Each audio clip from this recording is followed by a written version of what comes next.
चलिए आज अपन देखते हैं 8th क्लास एसएसटी का next part, sources of information. जो ब्रिटिश रूल है या जो हिस्ट्री में जो अपन इंफॉर्मेशन अपने को चाहिए होती है उसके सोर्सेज क्या रहते हैं, उसको वे सूचनाएं अपने को कहाँ से मिलती है। British kept the records of everything they did. उन्होंने जो कुछ किया उसका वो रिकॉर्ड रखते थे britisher. These records were keeped in the rooms called record rooms. तो ये जो रिकॉर्ड्स होते थे उनको कहाँ रखा जाते थे, उनको रूम्स में रखा जाता था। और ये जो जिन रूम में रिकॉर्ड्स को रखा जाता था उसको रिकॉर्ड रूम कहा जाता था। It is called record room. The records were created with goals. अब ये जो रिकॉर्ड रखा जाता था उसके कुछ गोल होते थे, कुछ ऑब्जेक्टिव होते थे। किस लिए रखा जाते थे? To preserve the original order of the records as much as possible. कि ओरिजिनल ऑर्डर है उसके रिकॉर्ड को प्रिजर्व करना, लंबे समय तक बचा कर रखना, जितना लंबा हो सके उतना। And to clarify the administrative history of the records. और जो एडमिनिस्ट्रेटिव हिस्ट्री है रिकॉर्ड्स की उसको क्लेरिफाई किया जा सके। Each series of records was assigned a letter. और हर जो सीरीज होती थी रिकॉर्ड की उसको एक लेटर असाइन किया जाता था। फ्रॉम ए टू जेड, ए से लेकर जेड तक का कोई भी एक लेटर उसको उस रिकॉर्ड को दिया जाता था। And certain series also have descriptive सब क्लासेज। और ए टू जेड के अलावा एक अलग सीरीज भी डाल दी जाती थी उनको आइडेंटिफाई करने के लिए बाद में।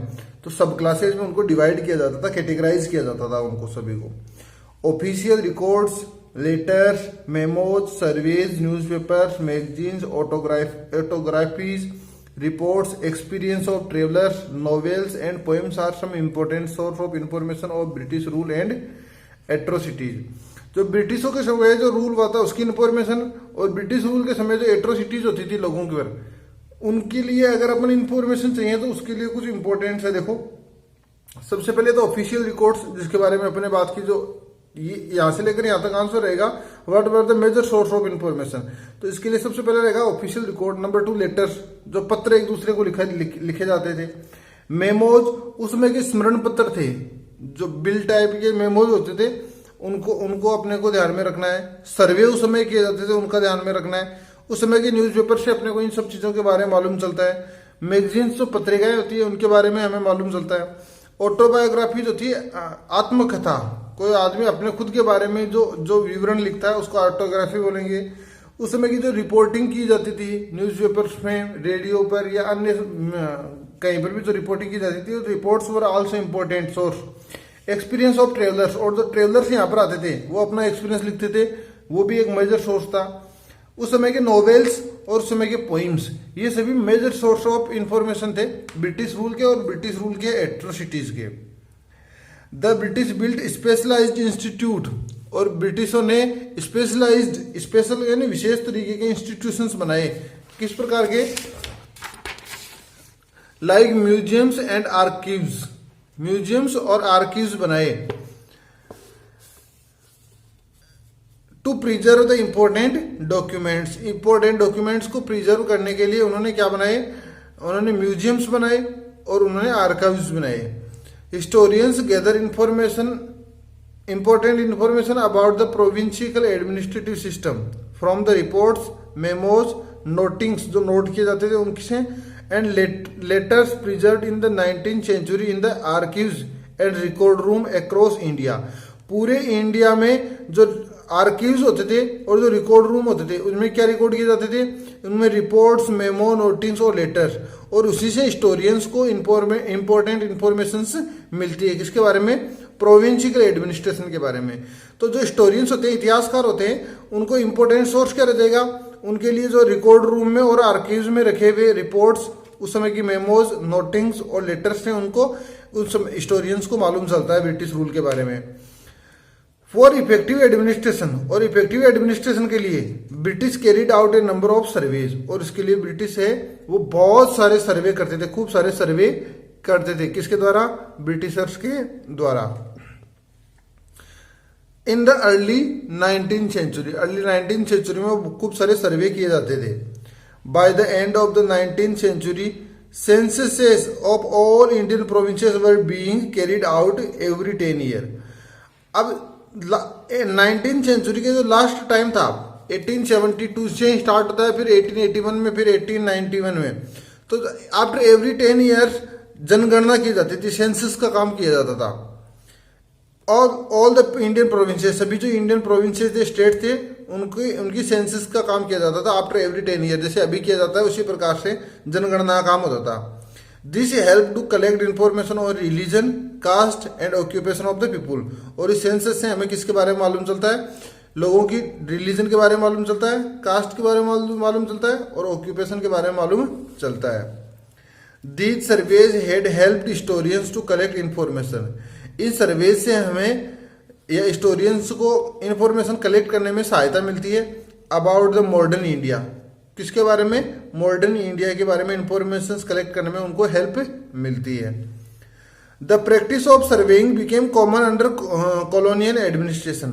और सर्वे करने की जो प्रैक्टिस थी, सर्वे करने का जो काम था, ये कॉमन था ब्रिटिश एडमिनिस्ट्रेशन के समय, कॉलोनियल एडमिनिस्ट्रेशन के समय।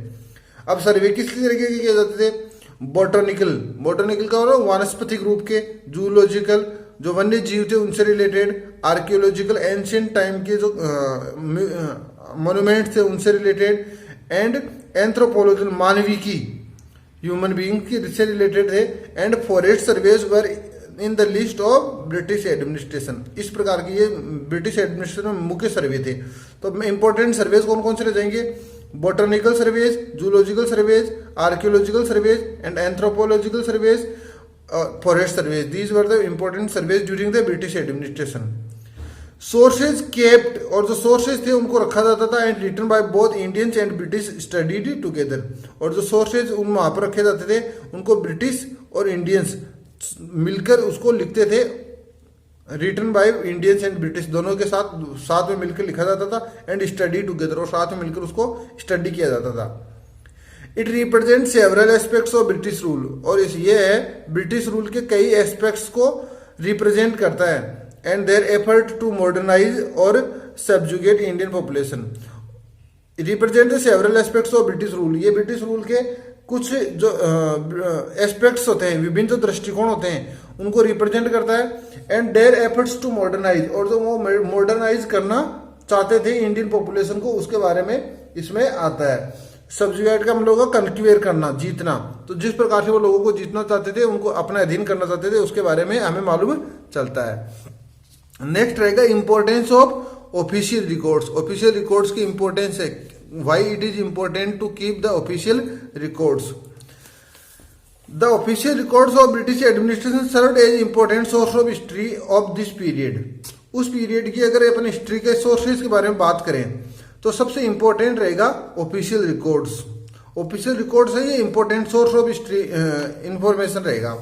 द ब्रिटिश रूल्स बिलीव्ड, जो ब्रिटिशों के जो रूलर्स थे वो बिलीव करते थे दैट एवरी इंस्ट्रक्शन, की हर प्रकार का जो इंस्ट्रक्शन है, हर प्रकार का प्लान है, एवरी टाइप ऑफ पॉलिसी का हम लोग नीति, एवरी टाइप ऑफ डिसीजन, हर प्रकार का डिसीजन, एग्रीमेंट और investigation should be clearly written up. उसको बिल्कुल क्लियरली लिखा हुआ होना चाहिए। हर प्रकार के इन्वेस्टिगेशन को बहुत अच्छी तरीके से लिखा हुआ होना चाहिए, उसको उसका रिकॉर्ड अच्छी तरीके से रहना चाहिए। This was necessary for proper study and proper debate about an issue. और ये बहुत ज़्यादा जरूरी है, नेसेसरी है। किस पर्पज के लिए? स्टडी करने के लिए और डिबेट करने के लिए। Hence they carefully preserve all official records. इसलिए उन्होंने केयरफुली प्रिजर्व किए, उनको बचा कर रखा जितने भी ऑफिशियल रिकॉर्ड थे। And they created several archives for this purpose. और इस पर्पज के लिए उन्होंने कई आर्काइव्स का भी बनाए। The Indian office records themselves had a very interesting history. और जो इंडिया की जो ऑफिशियल रिकॉर्ड्स हैं उनकी भी बहुत इंटरेस्टिंग, बहुत रुचिकर हिस्ट्री है। There were different levels of care for the records over the year. साल दर साल अगर अपन बात करें तो रिकॉर्ड्स रखने की जो दर है वो हमेशा अलग अलग रही है। But interest in preserving them was establish very early. और जो इनमें इनको इंटरेस्ट थी प्रिजर्व करने की, जो रिकॉर्ड्स को प्रिजर्व करने का जो इंटरेस्ट था वो बहुत जल्दी ही क्रिएट कर दिया गया था, एस्टैब्लिश किया गया था। एक keeper of east India company, एक ईस्ट इंडिया कंपनी में एक कीपर होता था, कीपर नाम की एक पोस्ट होती थी। This keeper was appointed in 1771। With a mission to arrange current records and to preserve historical records. और इसका जो टारगेट होता था वो करंट रिकॉर्ड्स को और जो हिस्टोरिकल रिकॉर्ड्स थे उनको प्रिजर्व करना, उनको प्रोटेक्टेड करके रखना, इसका इंपॉर्टेंट काम था जो कीपर की जो पोस्ट होती थी उसका। Toward the end of the east India companies governance in India, अब 1857 में जब रिवोल्ट होता है तो उसके बाद में तो ईस्ट इंडिया कंपनी का जो रूल होता था वो खत्म हो जाता है, उसका वो एंड हो जाता है। उसके बाद में an increasing number of documents were sent to London, एक बड़ी संख्या में जो डॉक्यूमेंट्स थे वो कहाँ पर भेज दिए गए, लंदन भेज दिए गए, मतलब इंग्लैंड में भेज दिए गए। एंड इनकॉर्पोरेटेड इनटू रिकॉर्ड्स, और उनको रिकॉर्ड्स में डाल दिया गया, जितने भी यहाँ से डॉक्यूमेंट्स भेजे गए उन सभी को रिकॉर्ड्स में डाल दिया गया। In fact it was one of the most documented administrative ever, वो उस समय का सबसे ज्यादा डॉक्यूमेंट रखने का एडमिनिस्ट्रेशन था, सबसे ज्यादा इस एडमिनिस्ट्रेशन के समय में सबसे ज्यादा डॉक्यूमेंट्स को रखा जाता था। However when the control of India was transferred to Indian office, लेकिन जब जो कंट्रोल था वो ईस्ट इंडिया कंपनी से चेंज करके और इंडिया ऑफिस को दे दिया गया, मतलब एक उस समय ब्रिटिश जो एडमिनिस्ट्रेशन था, ब्रिटिश जो गवर्नमेंट थी, उसमें एक सेपरेट हाउस बना दिया गया था, सेपरेट रूम बना दिया था इंडिया ऑफिस के नाम से, जहां से इंडिया से रिलेटेड एडमिनिस्ट्रेटिव काम होते थे। They set up a committee to review the records provided by East India Company, और ईस्ट इंडिया कंपनी ने जो लंदन में बहुत सारे डॉक्यूमेंट्स भेजे थे उनको रिव्यू करने के लिए इंडिया ऑफिस ने एक कमेटी का निर्माण किया, एक कमेटी बनाई। ऑन द कमेटीज रिकमेंडेशन, और जब कमेटी ने ये रिकमेंड किया, more than 300 tons of records were sold as waste paper, उसके बाद में 300 टन से ज्यादा जो रिकॉर्ड्स के जो पेपर थे, जो भी रिकॉर्ड रखा जाता था उसको वेस्ट पेपर, रद्दी के पेपर के रूप में उसको निकाल दिया गया, उसको डिस्पोज कर दिया गया।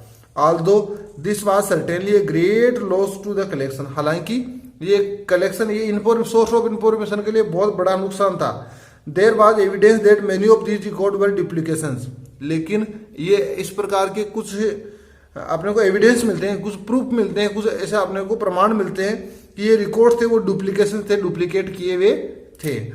और they content a very little relevant information, और उसमें उचित प्रकार की इंफॉर्मेशन थी वो बहुत कम थी। ए लिटिल यानी बहुत, ए वेरी लिटिल बहुत ही कम थी, मतलब उनमें बहुत ज्यादा रेलिवेंट इंफॉर्मेशन भी अवेलेबल नहीं थी।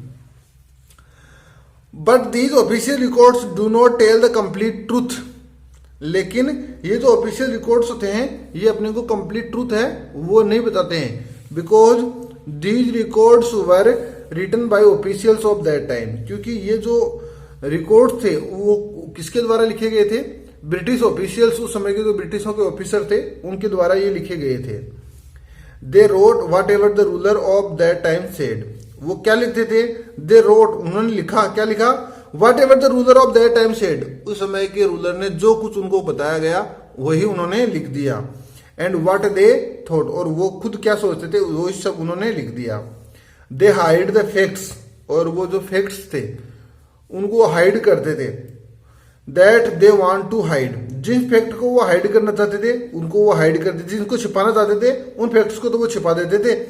And they show one aspect of the event, और जो कोई भी इवेंट होता था, कोई भी एक काम होता था, कोई भी रिकॉर्ड होता था, उसका एक ही एस्पेक्ट दिखाते थे, जिसको छुपाना होता था वो छुपा देते थे, क्योंकि ये ऑफिसर्स के द्वारा लिखे जाते थे और ऑफिसर्स थे वो रूलर के अंडर में काम करते थे, तो रूलर जो कुछ उनको कहता था उसी प्रकार से वो लिखते थे।